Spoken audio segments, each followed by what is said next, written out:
So that is how I would travel. Got up, we got off the train. And then another gal come down and picked me up. And she took me out and around town to a big brick building. And we stayed there a little bit, outside there. Pretty soon she takes me in the basement, and go upstairs. Well, I'll tell you one thing. This is a house that you would not want to ride home and tell your mother you were staying into. It was a first-class cat house.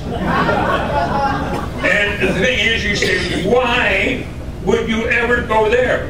Can you think of a safer place to be? Who would be looking for a damn American escapee in a cat house? That's how the stuff ran. Then I went, they had the invasion. I went back down south. Got involved with blowing up some bridges.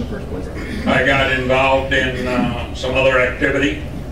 I got touched up with the OSS, and they wanted me to go up and get some pictures and some stuff of underground installations in southern France. So I went up there and got them. And they were really some characters, I can tell you that. So I had a very good activity all the time I was there. I don't really know all the things that I did and seen. I know I got in several firefights, and you kind of wonder what you're doing. Should you be doing it? Should you be doing it? So-called rules of the road were you could have a gun and if you were still in your American uniform. If you're in civilian clothes, you shot anybody, then you'd be tried as murder. And on this bridge blew up, I had Alpine bag and I had my flight jacket in it. On the back of it was painted miscarriage, and then Staff Sergeant Owen B. Streeper, 36476161, and it was over on that side of the bag. I had some other pictures in there, and one of the Frenchmen got trigger happy, heard Germans coming, blew the damn bridge. I'm on the side of the bridge, and my bag is on the other side of the bridge. So that put the Germans with my bag with the photographs in it, and they did not like it. And after I got with the OSS, they told me how I should be clothed. You take American type hand grenade, straighten the pin out on it, slide it down inside your pants so the handle comes out over the edge of it. And I had one here and one here. They said, do not be taken a prisoner. So if you get cornered, pull the pin and that's it. You're over the hill. Thank God I didn't have to do it. And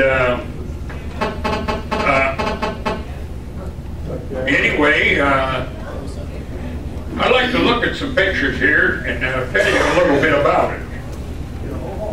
Go ahead and move them up.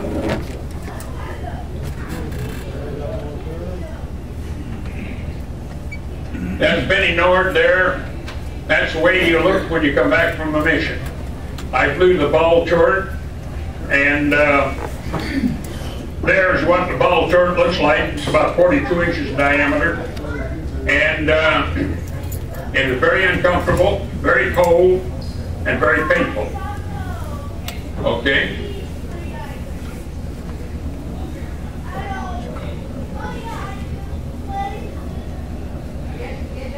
This was our crew, and again, you'd recognize me with my hat, my hairdo, Hilton, Bucky, Nord, just before a mission. That was typical the way we would be. And then that was my gun turret there, and can you see the name of that turret?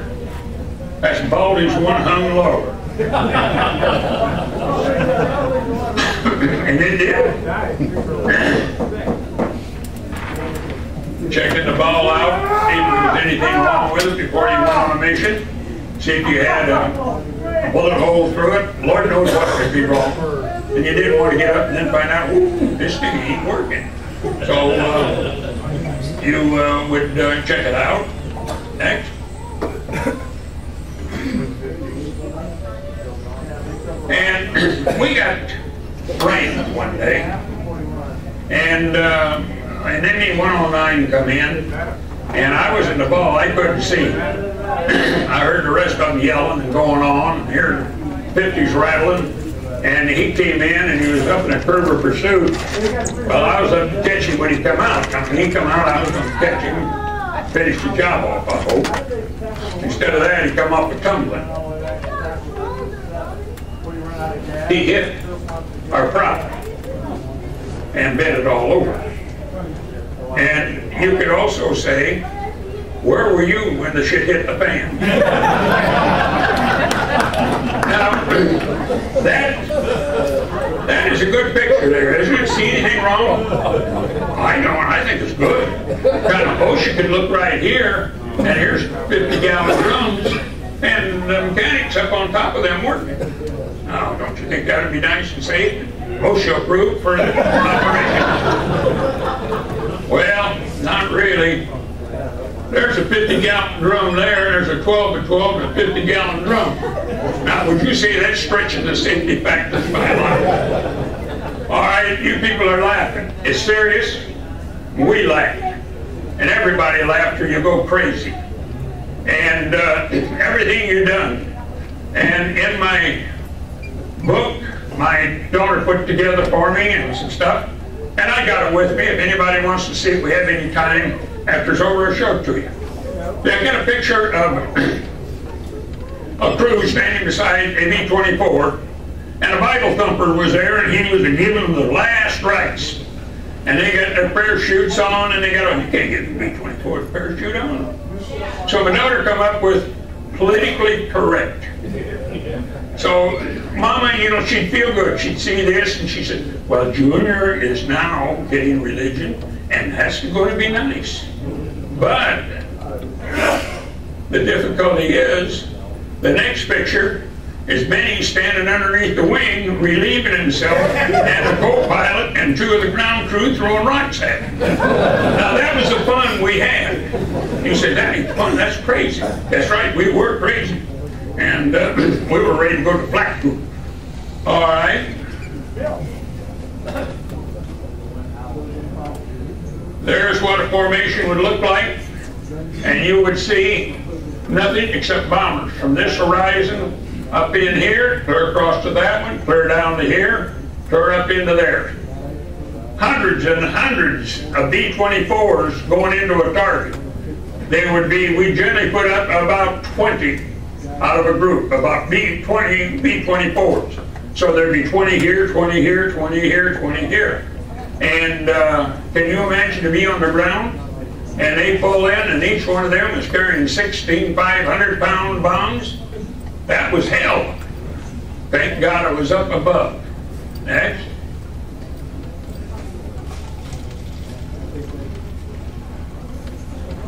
There we are. See the fire underneath the wing? See the black? That is when the pilot said, we're on fire, jump. And the all-American word came out in unison. Oh, shit! And that was it. That was it. So we jumped, and but that's a funny feeling. Now that picture was taken by another aircraft that when I got back, they gave it to me, both those pictures. Next.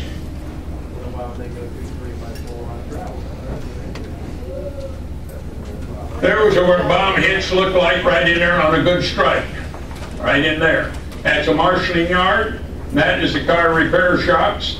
There is probably 20, 25 B-24s dropping 16 500s.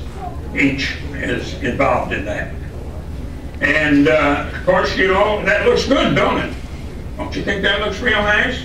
Of course, next time we missed, we hit the goddamn orphanage 3 miles down the road. But you couldn't hit the target all the time. People say, well, didn't that vodka? Hell no, we made Christians out of the rest of them down there. And that was the way the thing went.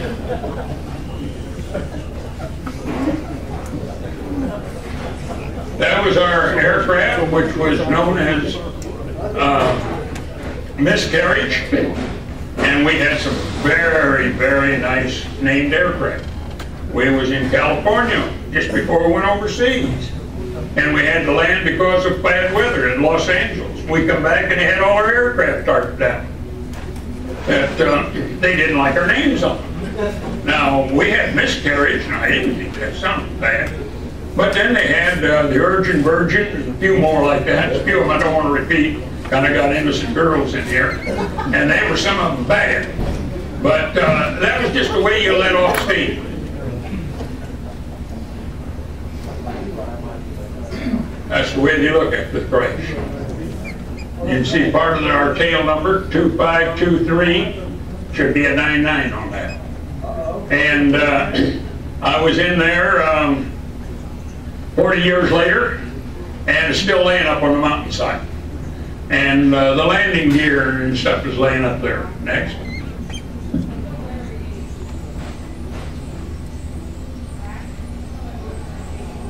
Next.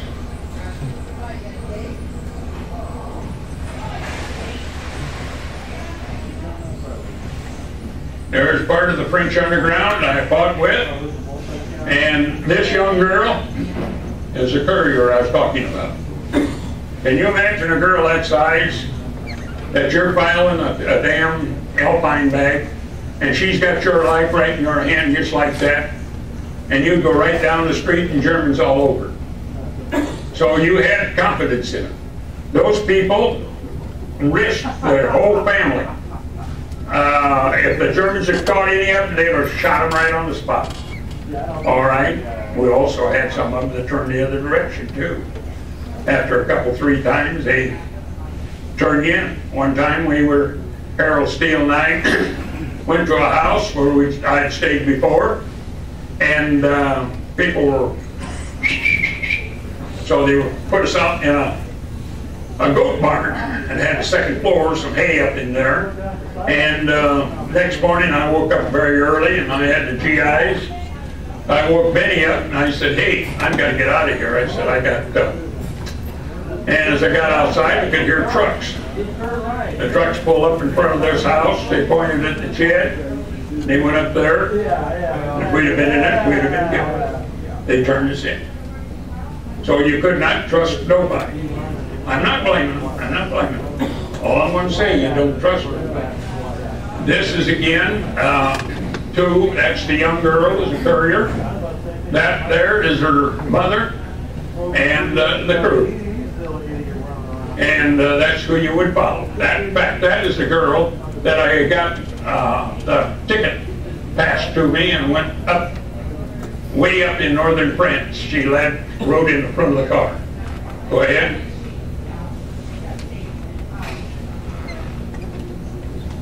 There's where I landed in a parachute. Now, do you think that's a nice place to land? And, you know, you kind of wonder once in a while. I got caught on the side of a rock over in here, and I got a little concerned how long I would stay there. But then I drifted, went down into that area. And you don't light easy. You don't light easy at all. Go next.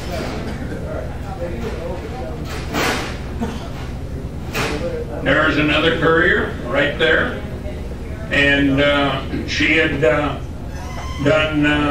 many times of leading me from one place to another.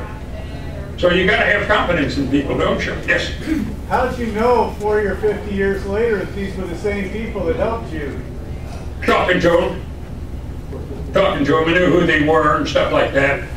There were some people I did not know, but all these people were very close with me. Next.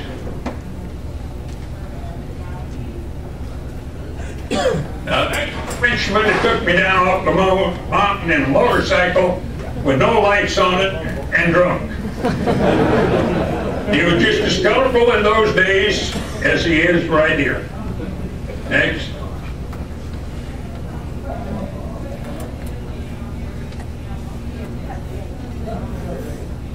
There's one of the hideouts. And that is 40-some years later.